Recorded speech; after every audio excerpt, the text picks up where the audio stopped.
A recent Bloomberg report put the spotlight on questionable actions by the Federal Reserve. Rebel Cole of DePaul University and a former Fed staff economist joins us now to talk more about the Federal Reserve. Welcome back, Rebel. Good to be back.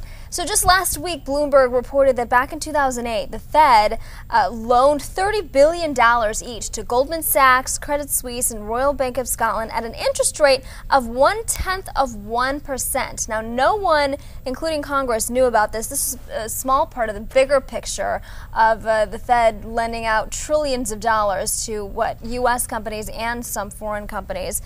So what is wrong with this picture? This is just truly amazing. Just in December, the Fed released details of its various lending programs, the TAF, the TALF, and so on, and it amounted to tens of trillions of dollars. But now we find, because of a FOIA request, a court order that the Fed released this information, they hid another secret program of $80 billion to lend money at zero interest rates to the like of Goldman Sachs, Deutsche Bank, Royal Bank of Scotland, etc.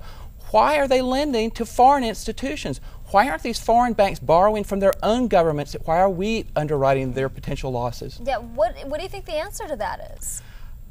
It just boggles my mind. The Fed is going to say, oh, well, it's the interconnectedness, and we had to bail out everybody, and we have the biggest balance sheet. But I don't see why the Swiss couldn't have bailed out the Swiss banks, the British banks, and the German banks. Why is Ben Bernanke taking that load on the shoulder of the American taxpayer?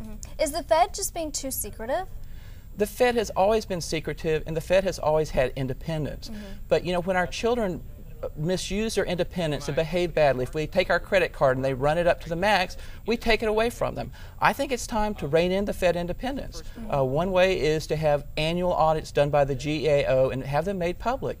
This was egregious. Even Barney Frank, the chairman of the Financial Services Committee, was kept in the dark about this. It's just unconscionable. So you say the Fed should be audited every year. Now, what would come about that?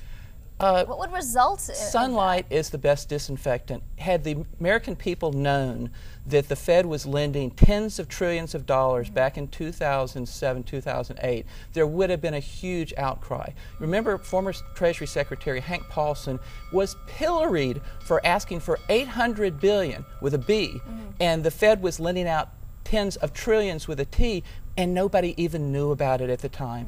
And supposedly it's like, we can't let you know who we're lending to because it might cause panic in the streets. I got news for them. There was already panic in the streets. But it really seems that behind the scenes, the Federal Reserve's main purpose is to just prop up the banking system. Isn't that what it seems like?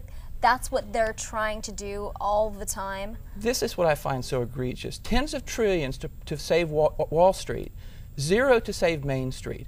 For just one of those trillions of dollars back in 2008, the Fed could have refinanced every single delinquent mortgage in America and put a floor in the housing market 30% above current levels. Yet they chose not to do so. But they did choose to bail out their Wall Street buddies.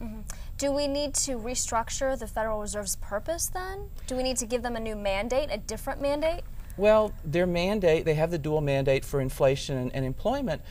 They just hide behind it. They stretch it and say, had we not done this, there would have been a Great Depression. It's a counterfactual we cannot prove or disprove.